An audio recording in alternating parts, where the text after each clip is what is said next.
Welcome to another episode of Coffee and Analytics. I am your host, Nick Powills, brought to you by Duncan. Duncan does not pay for this, but Duncan, if you would like to pay for this, we would gladly accept your sponsorship. And frankly, you're going to want to know about the new franchise metrics as well, especially if you want more leads, which all of us happen to want that.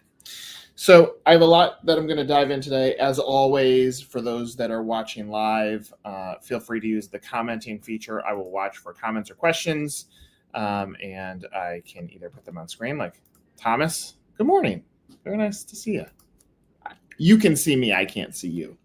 But if you have questions or comments, please ask them. I'm here to provide as much value as humanly possible on the topic that we're going to address today, which really is more holistic, what's going on with leads right now. Before I get too deep into the notes, I want to say this. I think one of the biggest issues in franchise development, and it's twofold. One, we have an umbrella called franchising, and we use that umbrella to decide how are our metrics comparing.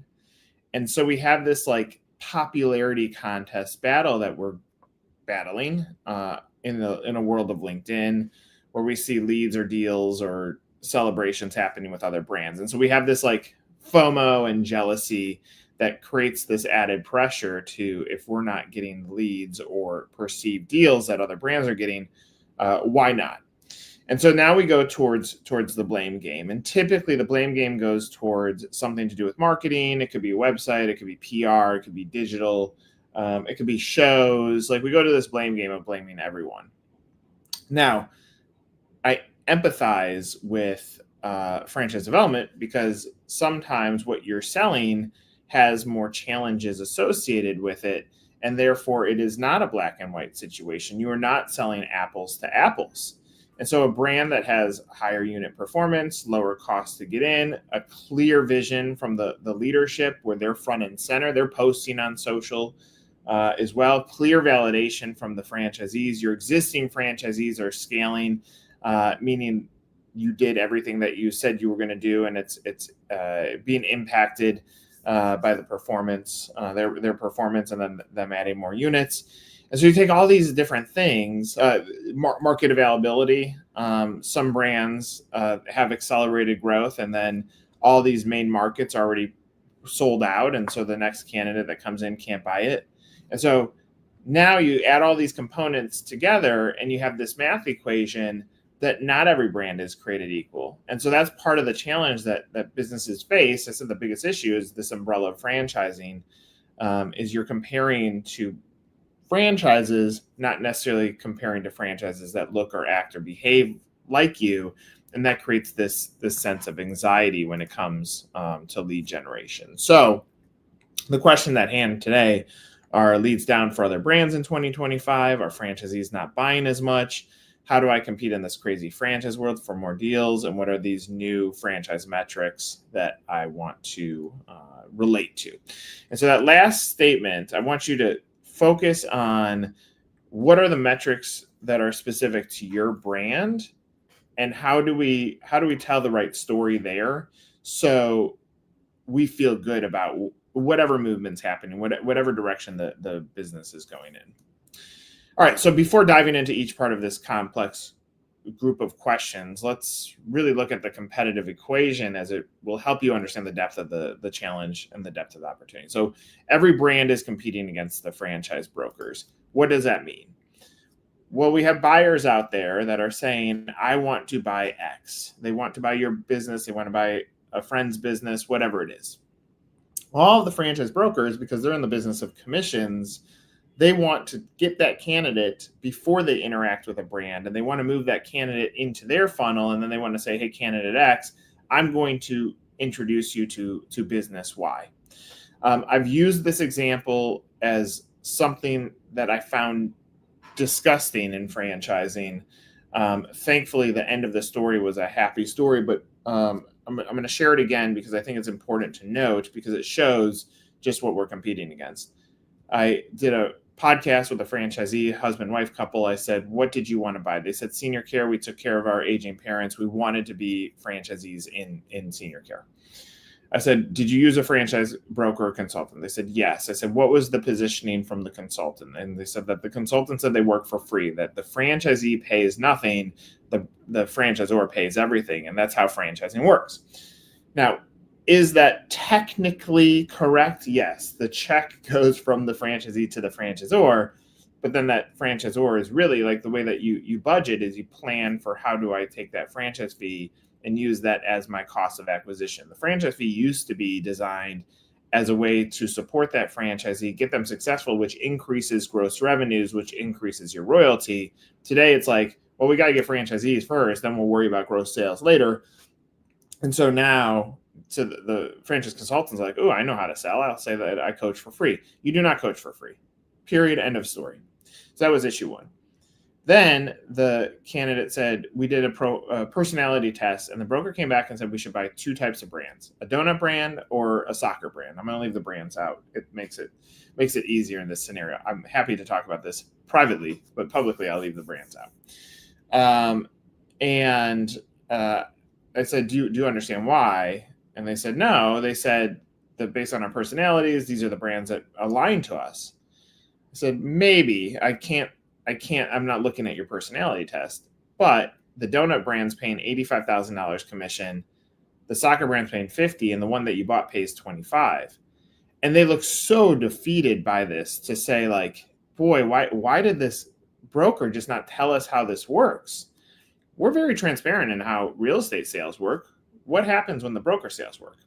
So I'm going to park this over to the side because I said, all of you, every brand that's watching this is competing against the franchise brokers. They want your candidate because they want to get paid on your candidate, period. Not wrong, but it is what it is. That's period. So you're looking at your leads, go back, we'll call it 5 years might be too little. Let's go back 10 years. 10 years ago, you're not competing at the brokers at that level. Probably 8 years ago. I think the broker networks really started accelerating, call it 2018, 19 and forward. So 7 years ago. And so now you have this whole new competitive set. If we zoom out and go back to the moment 7 years ago, you were competing against brands of similar investment, brands of similar types, and now you're competing against brokers. So now option one is we have to increase the amount of human beings that want to buy a franchise, which I think the industry does a really good job at doing so, of introducing this as a pathway for career, for wealth building, for job replacement. Industry does a tremendous job, but I don't know if the number of candidates is changing vastly. And so the candidates are here, and before you competed against two things, similar investments and competitors, and now you've added brokers, and the brokers are doing quite well.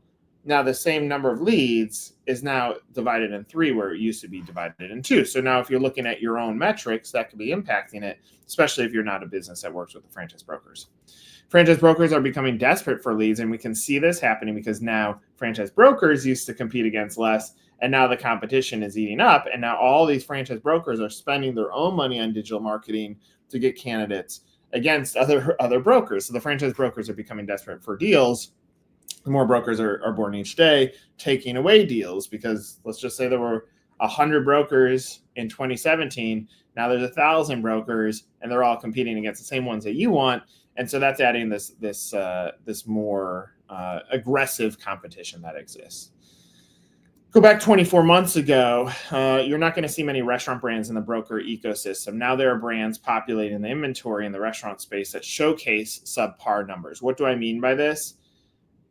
Very simple math is, can I pay back my initial investment by taking every dollar that kicks off of this business and paying back in 3 to 4 years? Like now we're a premium business investment because I open up unit 1 and then it starts pay that off in year 4. Year 2 is paying off in year 5. Unit 3 is paying off in year 6. And year 4, 5, and 6, we're making a lot of money. So it's a tremendous engine if you can set up the engine the right way with the right expectations. So now in the broker network, I see brands, not great AUVs, not great unit performance, not great IP, not great point of differentiation, going into the broker network because the brokers are misguiding in some scenarios the candidates to say go buy this business. This is like the coolest thing. You have to get in it. Like they're so unique. It's all the bullshit, fake PR against the business opportunity. And what we need to do as an industry, we need to rally around the franchisee. And if we rally around the franchisee, and this goes for everybody on this call, then the franchisee starts succeeding more, which means the franchisor starts succeeding more, which one franchisee into the system could equal 3 to 5 units. And now like the strength of a franchise only gets better. I mean, this is all very simple math. Unfortunately, I think we're so like fixated on the selling of a franchise. Like we sold a deal. We're not fixated on the quality of that franchisee and a 3-unit franchisee and total gross across all their business units could mean for a franchise system. And so the broker just wants the deal done. The broker gets paid upfront at the closing on the multiple units that have been sold or swallowed up. As a complete side note, I am becoming more anti the large franchise agreement, and here's why. I'll use Minneapolis as my fake, like Mary or Beth or Bob or whatever the general name is. So if I sign a 5-unit deal in Minneapolis, I open up unit 1 and unit 1 is going gangbusters. Unit 2 opens and doesn't do so well and the franchisee stalls out because they're like, well, it's not doing as great as unit 1. Let's wait and see. What happens is you swallow up a territory where the excitement of another buyer coming to the network who could actually be a higher performing franchisee might be rejected because the territory has been oversold. Now, the counter argument to that, and we're actually working with a business that I'm very impressed with, they said we're going to qualify the franchisee the right way so that we can award large territories. And they are going to develop at a faster pace because we've qualified them properly, made sure they're super well capitalized to build up a portfolio of units, because then the franchisee doesn't feel like they have to compete against another franchisee in the marketplace. And so I like the smaller agreements. Like, let's get the success going. That allows more wiggle room for the franchisor to find the next candidate. It also allows more wiggle room for the franchisee that if it's not working or it's slowing down or they stall out on capital, there's a little bit more of a pivot move. Total sidebar on there. Failure performance slows development agreements. Per what I just said, slowing development agreements turns into a major double-edged sword, and that the multi-unit agreements are the norm. Thus, the territory is cannibalized and limited, which is what I just said. Investment costs are skyrocketing, period. Like if we look at the cost to get into business today, I've had this discussion with many restaurant brands. The cost to open up a restaurant today is ridiculous, and landlords haven't right-sized the cost to be in line with the adjusting climate. And so we have this whole weird thing that the landlords aren't coming to the table to offset some of those costs. The general contractors aren't offsetting the costs. And so it's getting a little bit more complex to do this business. And so the increase in the investment and the rocketing costs are starting to hurt some of the franchisors, and franchisors are not innovating enough to pull up that AUV. And so the two levers that a franchisor that has brick and mortar need to look at is, how do we pull the cost down? Do we need that many seats? What's the behavior of the customer outside of the unit? After we've re-engineered this, can we even find the real estate? Does it exist? Do we have to say yes to non-great locations? And then marketing, how do we really, really understand the user acquisition cost? How many customers do we need at what average check or value to help that franchisee reach break even? Really on a monthly spend, not on total investment, as fast as humanly possible. And we can create that formula so that we go and solve real estate. We make sure that we can actually find the locations and we're driving up sales. Then we can start to win there as well. Now, the other thing that I've made very clearly is grand opening marketing costs need to be aligned to the customer acquisition. And I've found a gap in item 7 of the FDD that sometimes is like 2,500 or sometimes 25,000, but it's never really discussed on what is our cost of customer acquisition what is the value of that customer and how much drops to the bottom line, so that we're engineering the definition of the grand opening a little bit differently. There are plenty of deals. Just franchisors are not spending enough to create the snowball effect. And that's not me advocating for you to spend more money with us. It's that if we take all of those first parts and this lever, your sales volumes are X, your profitability is Y, your cost to get in is A, and we start looking at all these levers, it's not going to be as simple as somewhere between $15,000 and $25,000 per deal that you're going to have to spend. The truth is, it's going to be whatever it takes to get a deal done. Is that $100,000? And what is too much or what is too little? And that's part of what we're working on as a group, is like, how do we understand the true customer acquisition cost, so that when we're engineering, how do we actually build a plan against what your outcomes are, what is winning for you, it has complete alignment. I did an assessment with a business a few months ago. I love this scenario. I said, what's your budget per deal? He said, 10 grand. I said, how's franchise sales going? He goes, not great. It's okay. Park that. I said, how much do we get in royalty off a franchisee over a 3-year period? He goes, $200,000. I said, great. I have a check for $199 in my pocket. I will give it to you right now. How much? Or $200,000. How much are you willing to give me? He said, $199,000. I said, win. I said, great. You got $1,000. I said, so you're willing to write me a check for $199 for the 200, but you're only willing to spend 10 to get the 200? And he was like, you're right. He's like, we can't spend $200,000 to get 200,000. I said, I'm not advocating for that. I'm advocating that if indicator 1 is you're not getting the leads or deals that you want, and indicator 2 is it really the right investment? We put $100,000 in with a financial coach, manager, and we might get 5% back, 10% back. So we're going to put 100 in and expect to get 10 grand. Here we're putting 10 grand in and expecting to get $190,000. Even if we took that down to 100 or a third, $70,000 for an annual royalty.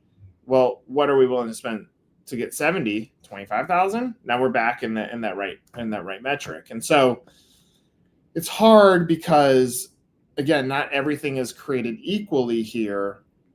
And because of all those different levers being pulled, it makes it complex. And so I'm going to say this statement before I continue. Are brands getting deals and leads and applications at the pace they want right now this year? Yes. If I had to oversimplify it and say, what is the difference between the brand that is and the brand that isn't? It's capital.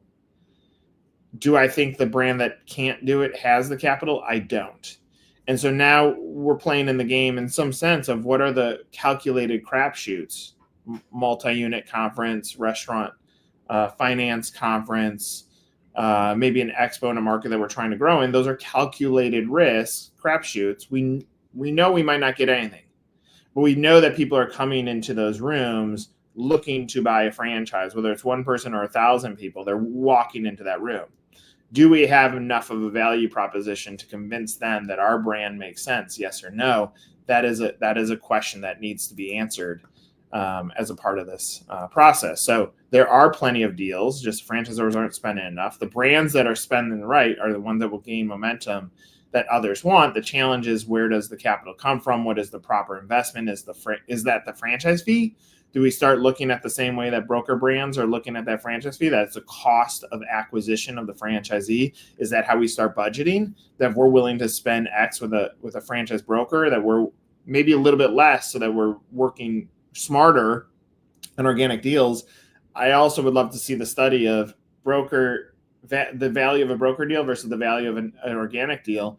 Do organic deals grow better in your system than broker deals? Because obviously all expectations, fanatical following, bought into you because they believe in you, versus having someone like kind of pull on the puppet strings to move them in. So that's a good question for you to ask internally, is if we were to take all of our deals, say over the last 24 months, broker deal, non-broker deal, where did they come from? Fan of the brand, food brand, were they fanatical about the brand, which creates this currency of excitement when they come in the door? it's good to have a grip on those things so that when you're looking at where is my brand performing and how is it performing, we can use that as an indicator. So in 2025, franchising isn't slipping, it's evolving. And so you have to evolve too. Like we used to say, we need 100 leads to get one deal. 100 leads sounds exhausting to work through.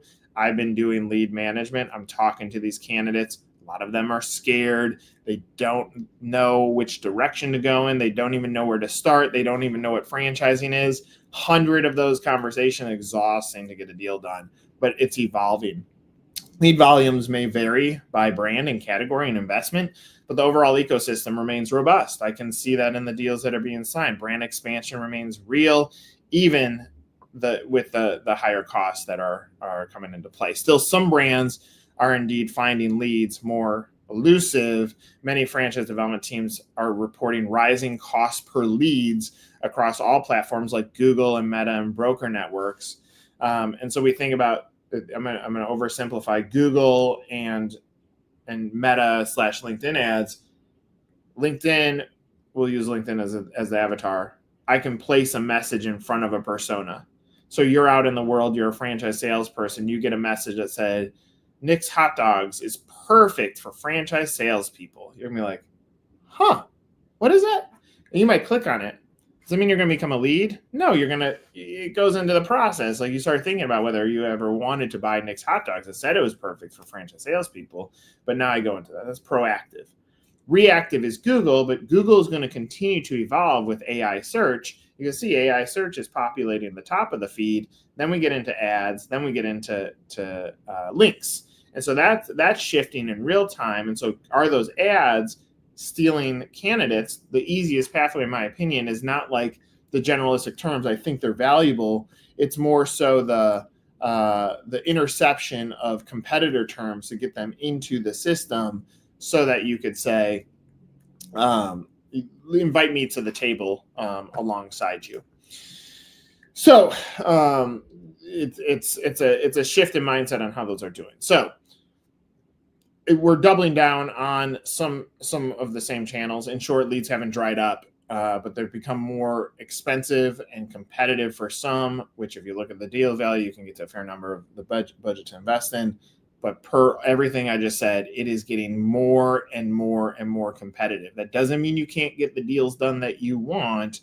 It just means you may have to reevaluate how much you're spending to get those deals done and what is the return on investment or the enterprise value that's added to the system. As for franchisees, whether buying less depends on how well the brands adapt. Systems that shift from quality to quantity or from quantity to quality, focusing on lead fit over volume or keeping pace. The ones that are tightening up that ship and saying we don't need 100 leads. Broader macroeconomic headwinds may slow some of these verticals, but sectors like personal services and fast-growing regions like the South, Southeast, and Southwest are still thriving. Like they're not changing. So what's the path forward in this crazy, cost-intensive franchise arena? First, you need to diversify your lead channels. While Google remains totally a part of the system and Meta is surging, content creation is growing the fastest, and even TikTok is gaining traction, you're going to want to spread this out. Now, for a limited budget, that's going to feel stressful because it gets pushed across all these things. But if you spread your model across content and PR and digital and localized referral-heavy systems to avoid overpaying for leads, you can get back into winning. And so that formula that may have worked 2 years ago needs to be adjusted, especially as we go into 2026, and especially if you want to find some wins here in the back half of the year. Last year and the year before in Coffee Analytics, I pressed down the advice or recommendation that with the holidays coming up, you have a tug point. So if you have franchisees with families and those images or content that moves towards families and wealth building, you have these two big moments around Thanksgiving dinner table and the Christmas / Hanukkah dinner table where people are looking at their family, they're evaluating the quality of life and their time on this earth. And now that's where you hit them with a message that says, you don't have to go into work on Monday. You could take control of your future. Here's how you do it. And so start thinking about your messaging for Q4. It's now time to push down that family message. Secondly, tighten up your metrics. Franchisors are adapting more to the granular analytics. Key new metrics include like net unit growth, accounting for closures, obviously, territory saturation and penetration, lead to close ratios, and development cost per franchisee, including the broker fees, salaries, and the media. And so capturing these will help you invest smarter, not harder. And then third, pivot toward local and data-informed campaigns. National branding still matters. We still want to have this overarching drumbeat that's going throughout the nation, but local traction is king. Like hyper focus in on the markets that you think you're going to overly perform. I've shared with this before, and we're going to do another deep dive into state-by-state behavior. Utah is always number one. Cost of living is less, traffic is less, cost of housing is less. If I just stop there, that's indicators that happiness will be higher for those that invest into franchising, because all the additional costs outside of their life is going to impact how the value of that dollar goes. And so be smart with the markets that you're picking. There's some politics involved in that. Some states are better with finances, taxation, insurance, etc. Maybe use that as an indicator of, I'm going to spend most of my money in this market, but let's figure that out. So that pivoting more to the local is going to make a big difference. And then franchisors who empower franchisees with adaptable data-driven marketing toolkits are capturing more wins because they're able to celebrate, like, here's how we get you out of the gates, and here's the race to break even. Fourth, lean into the emerging sectors. In 2025, franchises in health, wellness, pet services, eco-friendly businesses, home improvement, tech-enabled education are attracting investors due to the rising consumer demand and the strong reoccurrence models. Take what I just said, strong recurrence models. Think through, what is your version of that? What is your membership model? How are you capturing more dollars from that customer? A single transaction with a customer is not going to win. And that's where, like, the restaurant brands that have really dove into loyalty programs that are aggressive and understand profitability of the user are the ones that are winning. In addition, that's helping the franchisee drive the right people into the funnel so that when they open up their restaurant, it's not just people in that market that are going to come once. It's those that are going to come over and over again. If you're not in these spaces, create content that focuses on the buyer, educate them why they should consider your brand, leverage franchisees that align with these hot sectors. So in closing, I'm hitting my 25-minute mark. 2025 franchising is not weaker. It is not. It is smarter.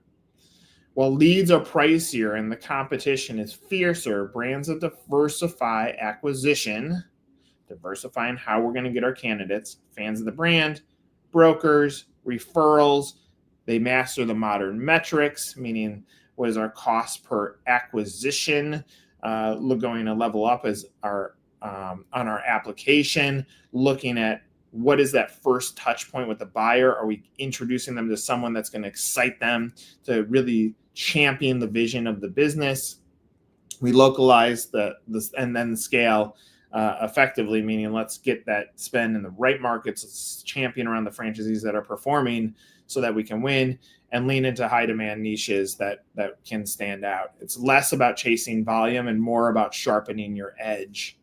Because if you sharpen that edge, you have a chance to tighten up these data points, feel better about the actions, focus on the true win. The win is not someone filling out a form on your website that will never take your call. The win is a franchisee that's going to sign up, get open, have success, buy another unit, get it open, have more success. You could look at the value. If you really dove into your business and said, what is the value of a multi-unit franchisee who we cultivated inside our system, you're going to see cash pouring to the bottom line that allow you to be a great franchisor and eventually exit the business that you want. I'm going to say this in closing. Every time I go on these soapboxes, and it's my ongoing joke. I was supposed to be a baseball player. That's what I want to be when I grow up. And here I just talked for 30 minutes very excitedly about franchising. But I'm proud to be in franchising. I'm proud to be a part of the community. I'm glad that all of you paid attention, hopefully, and got some nuggets out of this. Call me if you need additional resources or advice on how to get these new metrics right. But don't lose vision on this. Franchising not slowing down. It's a matter of getting your brand in front of the right buyers. I'm Nick Powills. Take care.